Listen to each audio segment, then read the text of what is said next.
12 जनवरी को स्वामी विवेकानंद का जन्म दिवस था। युवा दिवस के रूप में सारे देश के अंदर इसको संपन्न किया जाता है। स्वामी विवेकानंद 12 जनवरी 1863 को जब वो इस संसार में आए, बहुत बड़ी क्रांति, एक समर, महासमर हो के हटा था। 1857 की क्रांति के बाद का जो दृश्य था, एक और तो अंग्रेज ये मैसेज दे रहे थे कि आतंक का, भय का, खौफ का, अत्याचार का, अन्याय का एक ऐसा शासन स्थापित किया जाए कि कोई भारतीय 1857 की इस क्रांति के बाद कुछ सोच ही ना सके कि अंग्रेजों के खिलाफ खड़ा भी हुआ जा सकता है। कितने ही लोग उस क्रांति के अंदर मारे गए थे, कितने ही फांसी के तख्ते के ऊपर हमेशा की नींद सो गए, कितनों को देशन काला मिला। बहुत कुछ वो इसलिए कर रहे थे, एक आतंक का माहौल खड़ा कर रहे थे कि रोंगटे खड़े हो जाएं कि अगर ऐसा किया, अगर बोले तो जुबान काट दी जाएगी, उठाओगे सर तो कलम कर दिया जाएगा, हिलोगे तो सीखचों में बंद कर दिया जाएगा। इस माहौल के अंदर 1857 की क्रांति होके हटी है। 12 जनवरी 1863 को नरेंद्र नाम का ये बालक कलकत्ता में जन्म लेता है। पिताजी बारेट लॉ है, अच्छे बड़े वकील हैं, घर में संपन्नता है, सब प्रकार का ठीक ठाक से चलता हुआ ये बालक बड़ा हो रहा है, नटखट है, तीक्ष्ण बुद्धि वाला है, कई तरह की शंकाओं और समाधान के साथ ये बच्चा आगे बढ़ रहा है। मैं बहुत डिटेल में तो नहीं लूंगा, लेकिन इतना ही हम समझ लें कि एक मुख्य बात जो उनके बारे में हमेशा से जानी जाती है और उनके बारे में सारे विश्व में प्रसिद्ध है, ये बालक सबसे पूछता, क्या आपने भगवान को देखा है? साधु संत महात्माओं से पूछता, अच्छे बड़े बड़े विद्वानों से पूछता, आपने भगवान देखा है? कहीं से भी संतोषजनक उत्तर नहीं मिल रहा था। उसी कलकत्ता में किसी ने बताया कि एक दिव्य आत्मा, ऐसे एक संत जो बाहर बहुत कम निकलते हैं, कोई प्रवचन भी विशेष रूप से वो नहीं देते, लेकिन वो अपने ही उसमें रहते हैं। जाओ नरेंद्र उसको मिलो। नरेंद्र वहां पहुंच जाते हैं और जब ये प्रश्न करते हैं रामकृष्ण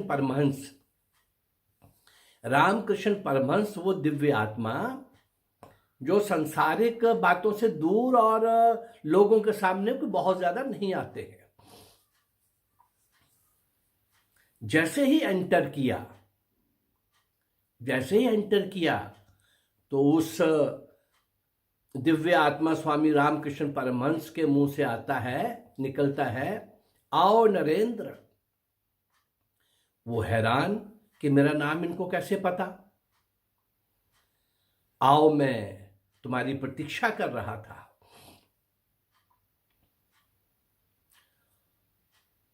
पर ये बालक और ये किशोरावस्था में आ चुका है और बोल रहा है कि आपने भगवान देखा है? हां, देखा है, और ऐसे ही देखा है जैसे मैं तुम्हें देख रहा हूं। अब इससे पहले कि वो बोलते कि मैं तुम्हें दिखा भी सकता हूं, इसकी आवश्यकता नहीं पड़ी। दिव्य आत्मा का ये बोलना, आओ नरेंद्र, मैं तुम्हारी प्रतीक्षा कर रहा हूं, और हां, मैंने भगवान देखा है, ऐसे ही देखा है जैसे मैं तुम्हें देख रहा हूं, इन शब्दों से वो जो वेव्स निकली, जो संदेश निकला, जो लहरें इस बालक, इस किशोर को छू गईं, अंदर तक चली गईं, आगे कुछ पूछने की आवश्यकता नहीं रही। और अभी तक का जो इनका मुख्य प्रश्न था, उस प्रश्न का उत्तर इनको मिल गया। एक दिन यही बालक, यही किशोर युवावस्था की ओर बढ़ रहा है, स्कूल कॉलेज की पढ़ाई हो चुकी है, और पूरे भारत को एक बात इसके मन को बहुत, पूरे भारत को देखने के बाद कौंध रही है, परेशान कर रही है, कि आखिर ये अंग्रेज ऐसा क्यों कर रहे हैं, हम गुलाम क्यों हैं। ये सोने की चिड़िया भारत, विश्व गुरु भारत, इसने कभी तलवार की नोक पर नहीं, अपनी संस्कृति सभ्यता के श्रेष्ठता के गुणों के आधार पर सारे विश्व के अंदर इतना शिखर का पद जो है वो प्राप्त किया, शिखर पर बैठा रहा सदियों तक। उस भारत के अंदर कभी पठान, कभी मुगल, कभी तुर्क, कभी अफगान, कभी फ्रेंच, कभी डच, कभी इंग्लिश, ये सब क्या हो रहा है। मुट्ठी भर लोग आते हैं और इतने बड़े समाज के ऊपर इतने बड़े अत्याचार करने लगते हैं, और हम चुप खामोश, ये क्यों हो रहा है।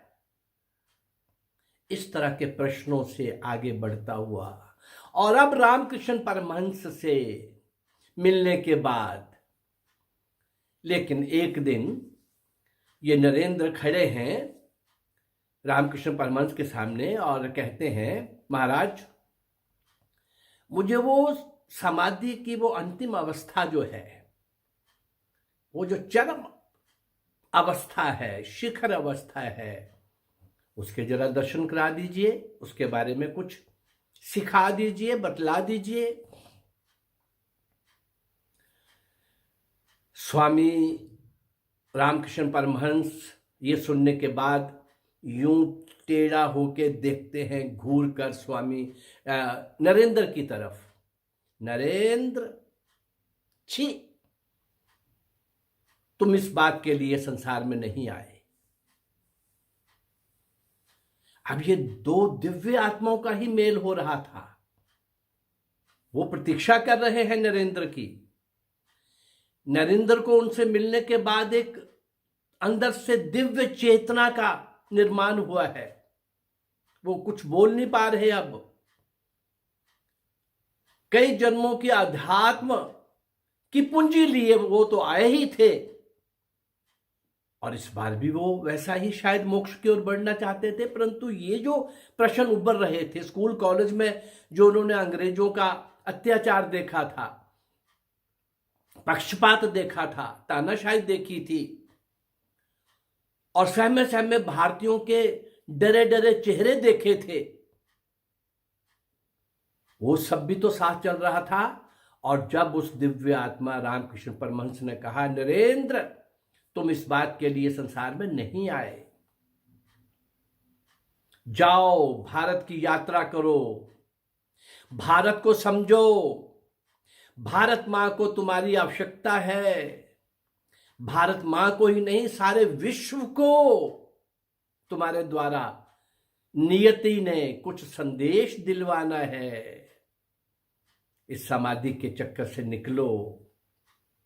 खूब डांटते हुए, उसको आह्वान करते हुए, उसका वो उस हनुमान की तरह का वो जागृत करते हुए, जो हनुमान भूल गया था उड़ना, और फिर जामवंत के स्मरण कराने पर वो पूरे समुद्र को पार करके लंका दहन करके आने वाला वो महाबली, अंजलि पुत्र, पवन सुत हनुमान, महावीर, बजरंगबली, उस प्रकार से नरेंद्र के अंदर वो जागृत करते हुए और स्मरण करवाते हुए आखिर उसने दिव्य आत्मा रामकृष्ण परमहंस ने ये भी बोला, नरेंद्र अभी ये करो, हां मैं तुम्हारी ये इच्छा भी पूर्ण कर दूंगा, उस समाधि के संबंध में बता भी दूंगा, लेकिन उसकी चाबी मेरे पास रहेगी। वो मुझे कब आपको देनी है ये फैसला मैं करूंगा, लेकिन अभी जाओ जाओ, भारत को समझो। नरेंद्र निकल पड़े पैदल, गांव गांव के अंदर, खेत खलिहान, चौक बाजार, गली कूचे में सब जगह गए, विद्वानों के पास, आश्रमों में, मंदिरों में, मठों में, बुद्धिजीवियों में, विद्वानों के साथ चर्चाएं करते हुए, अपनी शंकाएं उनके सामने रखते हुए, उनकी बातें सुनते हुए नरेंद्र एक दिन कन्याकुमारी पहुंचते हैं। और तमिलनाडु के आज के तमिलनाडु के कन्याकुमारी के उस समुद्र सी शोर पर जहां 3 समुद्र मिल रहे हैं, और कुछ हिस्सा उसका पार करके बीच में खड़ी एक शिला के अंदर बैठते हैं। रात भर वहीं समाधि में रहते हैं। सुबह सूर्य की किरण के साथ साथ एक किरण के दर्शन इनको पहले हो गए थे। वो किरण पश्चिम की ओर जा रही है। संदेश मिल गया था कि मुझे पश्चिम की ओर जाना है। वहाँ से चेन्नई आते हैं। चेन्नई में इनको चाहने वाले, इनकी विद्वता की चर्चा करने वाले, प्रभावित हो जाने वाले लोगों ने कहा,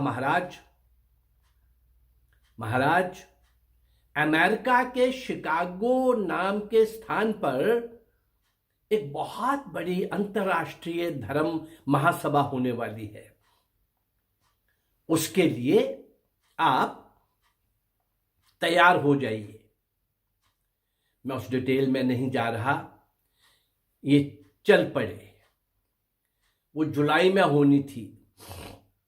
जुलाई में वहां पहुंच गए। कोई जानता नहीं है, वहां का न्योता इनको नहीं है, निमंत्रण इनको नहीं है। और 2 महीने पहले पहुंचने के कारण कुछ भी अपने पास उस प्रकार का नहीं है कि कैसे जीवन निकलेगा। और सितंबर तक 2 महीने। अब मैं उस दिशा में भी नहीं जा रहा कि उन 2 महीनों में इन्होंने क्या क्या किया, कैसे कैसे किया, किसके द्वारा उस सभा में, महासभा में जाने का निमंत्रण मिला। और वो निमंत्रण 2 मिनट बोलने का था। 11 सितंबर से 27 सितंबर 1893 1893 1863 में इनका जन्म होता है। और ये 11 से 27 सितंबर में होने वाले 7 भाषणों के मुख्य वक्ता के नाते तय हो जाते हैं। पहले ही संबोधन में बहनों और भाइयों, इस संबोधन के साथ जब शुरुआत करते हैं, तालियों की गड़गड़ाहट के बीच में ये आगे बढ़ते हैं।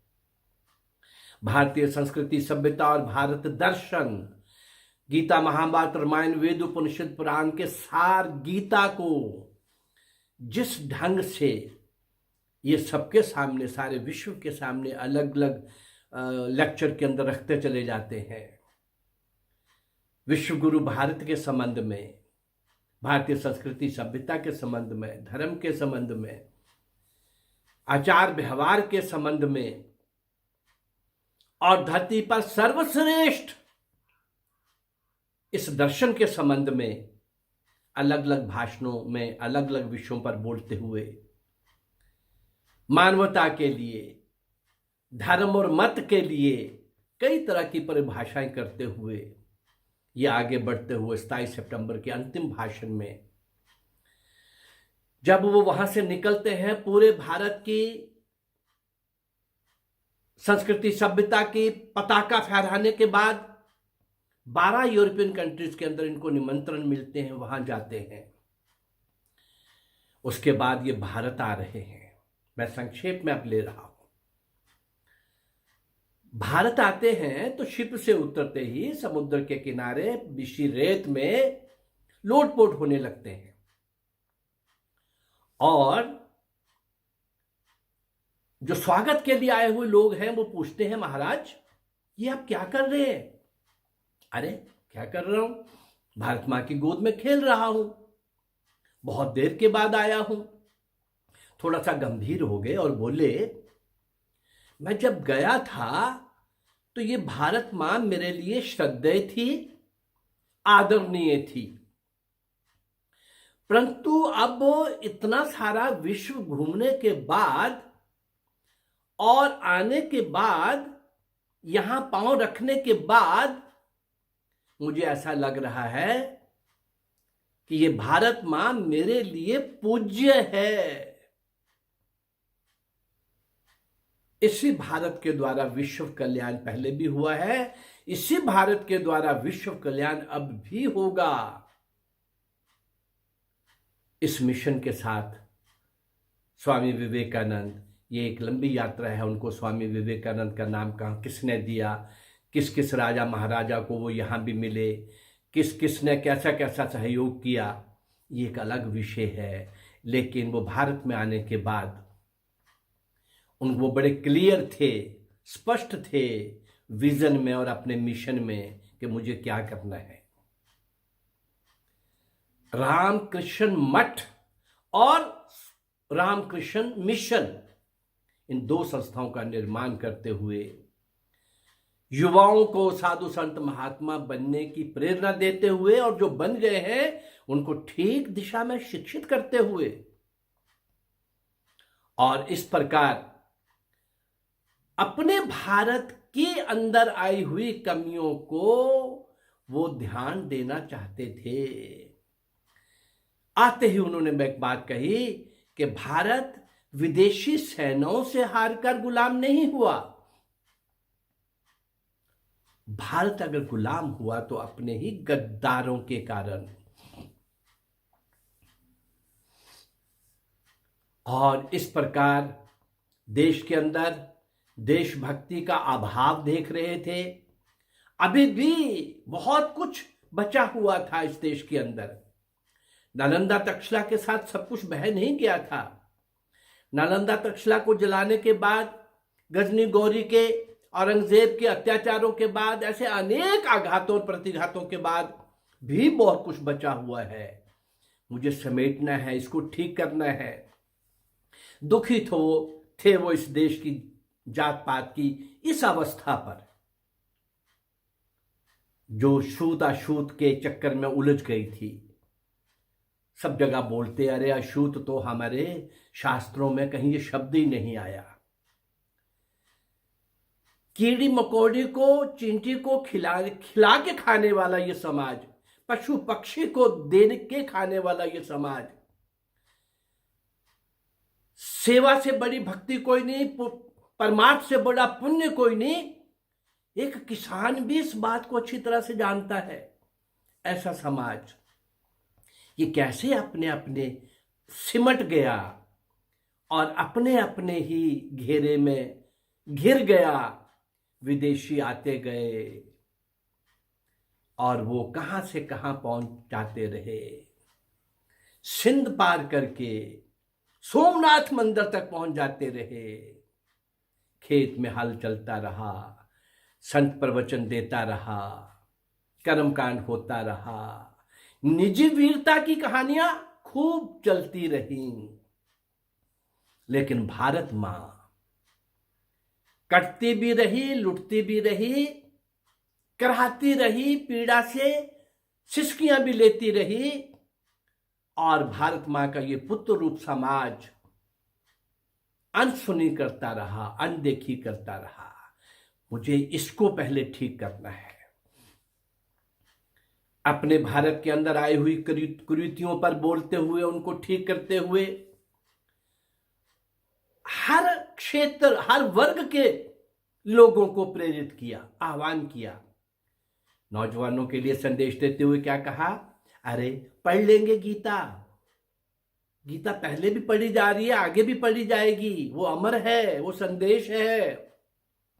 लेकिन गीता पढ़ने के लिए पहले अपनी बॉडी तैयार करिए, उसको स्वस्थ बनाइए। स्वस्थ शरीर, मन और बुद्धि के अंदर गीता आ पाएगी। ऐसे तो लाल कपड़े में पाठ करके, नमन हो करके हो गई गीता। उस महाभारत के बहुत बड़े संदेश हैं। वो स्वाध्याय करके, मनन करके, उन संदेशों को लेकर के इन विदेशियों और विधर्मियों के खिलाफ लड़ना होगा, जूझना होगा, संघर्ष करना होगा। इस प्रकार का संदेश देते हुए नौजवानों के लिए, महिला सशक्तिकरण के लिए, अरे भगवान कहीं है कि नहीं है, ये चर्चा का विषय नहीं है। जिसको मानना है वो माने, जिसको नहीं मानना वो नहीं माने। परंतु जो मानते हैं उन्होंने भी देखा नहीं, पर धरती पर जीता जागता, चलता फिरता कोई भगवान अगर नजर आ सकता है तो वो मां है, वो मां है। ऐसी प्रेरणादायक आह्वान करते हुए कुरीतियों को ठीक करने की तरफ सोच ठीक करते हुए, दृष्टिकोण ठीक करते हुए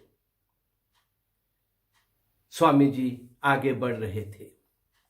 और तो और जो रामकृष्ण मठ बना, रामकृष्ण मिशन बना, उसके अंदर आने वाले साधु सन्यासियों को भी बहुत फटकारते, बहुत डांटते, ये तुम कर क्या रहे हो, ये इतनी लंबी चौड़ी पूजा को और इतने लंबी चौड़ी समाधि को और इतने सारे दिखावे को और वस्त्र भगवे पहन लेने से तुम्हारा काम हो गया क्या? उनको भी कहते और भारत मां के लिए उनको भी जागृत करते, उनको भी देश की उस अवस्था पर गांव-गांव में जाकर के प्रचार करने के लिए बोलते, समाज को जागृत करने के लिए बोलते। और बड़े बड़े आश्रमों में बैठे बैठे बड़े बड़े मठाधीशों को, महामंडलेश्वरों को, शंकराचार्यों को बोलते, निकलो इस आश्रम की चार दीवारी से बाहर, समाज घट रहा है, देश लुट रहा है, भारत मां कट रही है, निकलो बाहर। ये समाज नहीं रहेगा तो तुम कहां जाओगे? तुम्हें मानने वाला ये समाज नहीं रहेगा तो तुम्हें आदर, सत्कार, मान कहां से मिलेगा? आपकी मर्यादा का क्या होगा? और अगर देश नहीं बचेगा तो हम कहां बचेंगे? और देश के अंदर, अपने देश में जो अपनी भारत मां की रक्षा नहीं कर सकते, हम अपने अस्तित्व की रक्षा नहीं कर सकते, तो ऐसे ढोंगी लोगों की हमें जरूरत नहीं है। पहले वो संत जिन्होंने भक्ति के साथ देशभक्ति को जोड़कर देश की दसों दिशाओं में, विश्व की दसों दिशाओं में ज्ञान का प्रचार प्रसार करते हुए, लेकिन इस भारत मां की स्वतंत्रता के लिए प्रत्यक्ष और अप्रत्यक्ष लोग तैयार करके वो चले गए, बड़ी अल्प आयु में, छोटी आयु में। 12 जनवरी 1863 में वो संसार में आ रहे हैं और 4 जुलाई 1902, 40 वर्ष भी नहीं, इतनी सी अल्प आयु में इतना महान मिशन सामने रख के वो जब गए, उस समय प्रेरणा लेके काम करने वाले तो थे ही थे, लेकिन उसके बाद भी, उनके संसार से चले जाने के बाद भी बहुत सारे क्रांतिकारियों ने उनके जीवन से प्रेरणा लेकर, उनकी पुस्तकें पढ़कर अपने आप को इस स्वतंत्रता रूपी महायज्ञ के अंदर आहूत कर दिया, समर्पित कर दिया। स्वामी विवेकानंद अल्पायु में चले गए। कौन कितना जिया ये महत्वपूर्ण नहीं है, कौन कैसे जिया ये महत्वपूर्ण है। और वो स्वामी जी दिखा गए कैसे जीना है। आगे भी बहुत वर्षों तक, आज तक आगे भी वो एक ऐसे प्रेरणा स्रोत बन गए, आकर्षण का केंद्र बन गए। केवल विद्वान होना, आध्यात्मिक प्राणी तो वो थे ही, परंतु भारत बार बार घूमने के कारण और भारत की बहुत सारी समस्याओं से सीधा जूझने के कारण और उनका समाधान देने के कारण वो भारत के हर वर्ग की समस्या से परिचित थे। वो आध्यात्मिक पुरुष तो थे ही, परंतु वो भारत की सामाजिक अवस्था, उस समय भारत जिस दौर से गुजर रहा था वो, और भारत का गौरवमय अतीत, और उस समय का आतंकित वर्तमान, लेकिन वो एक अच्छे भविष्य की कामना कल्पना करते हुए कर्मयोगी की तरह अल्पायु में जिस प्रकार से संघर्षरत रहे, भारत ही नहीं सारी दुनिया के अंदर जिन भारतीयों के लिए अंग्रेजों के द्वारा ये कहा जाता था, अरे भारतीय लोग वो तो अनपढ़ हैं, जाहिल हैं, जंगली हैं, जानवर हैं, उनको एटिकेट्स नहीं है, उनको मैनर्स नहीं है। ये उस भारत की बात करते थे अंग्रेज। यहां नालंदा और तक्षशिला में पढ़ने के लिए सारे विश्व से विद्यार्थी आते थे। चलिए, आज मुझे अपना संबोधन जो है वो और लंबा नहीं करना। एग्रीकल्चर यूनिवर्सिटी जम्मू के अंदर 1 घंटे का संबोधन आपकी यूट्यूब में गया है, लेकिन वो आवाज़ ठीक से ना बनने के कारण फिर मैंने एक और रिकॉर्डिंग की 30 मिनट की, पर उसकी आवाज़ कहीं आई ही नहीं। इसके कारण आज मैं इस छोटे से संबोधन में इतना ही कहना चाहता हूँ कि वो स्वामी विवेकानंद की एक परम शिष्य भगिनी निवेदिता भारत के अंदर पुणे में एक चाफेकर परिवार में 3 भाई, तीनों के तीनों देश के लिए कुर्बान हो जाते हैं, शहीद हो जाते हैं, फांसी के तख्ते के ऊपर हमेशा की नींद सो जाते हैं। उसकी मैं वीडियो आपको दे चुका हूं इससे पहले, चाफेकर बंधुओं का बलिदान। भगिनी निवेदिता के मन में आता है कि मैं उस मां के दर्शन तो करूं, देखूं और उसको सांत्वना भी दे के आऊं। 3 लाल, तीनों के तीनों कुर्बान, शहीद। भगिनी निवेदिता ने जैसे ही एंटर किया, ये सोच रही थी कि मुझे कुछ सांत्वना देने के शब्द बोलने हैं, लेकिन भगिनी निवेदिता के एंटर करते ही वो मां आंखों में चमक, चेहरे पे तेज लिए, आत्मविश्वास से लबालब, और इस महिला का भगिनी निवेदिता का स्वागत करती हुई कहती हैं, आइए, मैं धन्य हो गई, मेरी कोख धन्य हो गई, मेरे तीनों लाल बड़ी मां की सेवा में काम आ गए। बड़ी मां यानी भारत मां, मैं धन्य हो गई। मेरे 3 लाल, तीनों के 3, मेरे वो 3 पुष्प भारत मां के चरणों में समर्पित हो गए। ये सुनकर बात लंबी हुई, लेकिन वहां से निकलती हैं और सोचते हुए निकलती हैं, अरे मैं तो सांत्वना देने आई थी, लेकिन जिस देश में इस प्रकार की माताएं होंगी, उस देश को कोई भी ज्यादा देर गुलाम नहीं बना सकेगा। भगिनी निवेदिता जो विदेशी महिला थी, लेकिन स्वामी विवेकानंद की परम शिष्य बन करके देश विदेश में उनके संदेश को दे रही थी। बाद में वो उनके संदेश को तो वैसा था ही था, भक्ति के साथ देशभक्ति, लेकिन भगिनी निवेदिता ने प्रत्यक्ष अप्रत्यक्ष इस देश की स्वतंत्रता के लिए भी काम किया। स्वामी विवेकानंद से प्रेरणा लेकर के बहुत सारे लोगों ने स्वतंत्रता प्राप्ति के मार्ग पर गुलामी के खिलाफ लड़ने के लिए जिस प्रकार से बहुत सारे लोगों ने अपने प्राण न्यौछावर किए, संस्कृति सभ्यता की पताका फहराने वाला, सारे विश्व के अंदर पुनः भारत विश्व गुरु के स्थान को के लिए प्रस्थापित करने वाला, उस ओर बढ़ने वाला, और इस देश की कुरीतियों को, कमियों को समझने वाला और समझाने वाला अध्यात्म पुरुष, ये आह्वान करते हुए अल्पायु में हमारे बीच में से चले जाते हैं। लेकिन वो जो करके जाते हैं वो भारत माँ की स्वतंत्रता के लिए भी एक बहुत बड़ा योगदान था। जब दिव्य आत्मा रामकृष्ण परमहंस ने कहा था कि तुम भारतीय नहीं, सारे विश्व को एक संदेश देने के लिए आए हैं, आइए आने वाले समय में विश्व को उन्होंने क्या क्या संदेश दिया, इसकी चर्चा करेंगे। आज बस स्वामी जी के श्री चरणों में श्रद्धांजलि देते हुए यहीं पर मैं अपना संबोधन समाप्त कर रहा हूँ।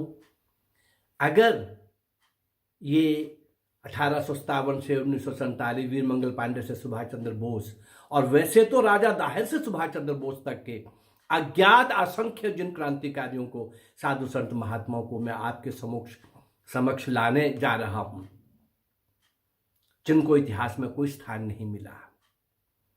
अगर ये मेरा प्रयास आपको अच्छा लग रहा है तो इस चैनल को लाइक करिए, सब्सक्राइब करिए और शेयर करिए।